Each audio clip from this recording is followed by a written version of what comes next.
આ કહાની છે સંઘર્ષ અને આત્મવિશ્વાસની। અમદાવાદની મધર ઇન્ડિયા 58 વર્ષીય સુધાબેન દેલવાડિયાને મળો, જેમણે તેમના 29 વર્ષીય દીકરાની સારવાર માટે ભંડોળ એકત્ર કરવા વ્યવસાય શરૂ કર્યો, મમ્મા સ્પેશિયલ। આ પહેલાં પણ દીકરા દીકરીને ભણાવવા માટે સુધા માસીએ સિલાઈ મશીનનું પણ કામ કર્યું હતું।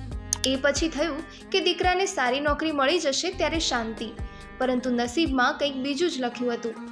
દીકરાને સારી નોકરી તો મળી ગઈ, પરંતુ 2 વર્ષ પહેલાં શ્વાસમાં તકલીફ થઈ ત્યારે કિડનીની બીમારી થવાનું નિદાન થયું।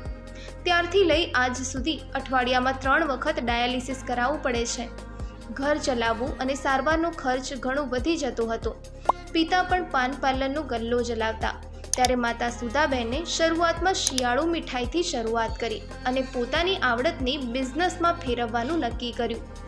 બસ પછી ઘરેથી નમકીન બનાવી વેચવા લાગ્યા। ફરસીપુરી, મેથીપુરી, ગાંઠિયા, શક્કરપારા, ચેવડો જેવી નમકીન આઇટમ બનાવી પોતાની બ્રાન્ડ બનાવી દીધી। આ બધું જ તેઓ જાતે બનાવે છે અને તેમના હસબન્ડ ઓર્ડર તૈયાર કરવામાં મદદ કરે છે। આજે તેમના દીકરાની મદદથી મમ્મા સ્પેશિયલ નામની વેબસાઇટ છે અને તેમના નમકીન્સ ઓનલાઈન ઓર્ડર કરી શકાય છે। સુધા માસીએ તે સમયે લોકો સામે હાથ ફેલાવવાની જગ્યાએ હિંમતથી પરિસ્થિતિનો સામનો કર્યો અને પૂરા આત્મવિશ્વાસ સાથે પોતાના પરિવારને ખુશી આપી રહ્યા છે।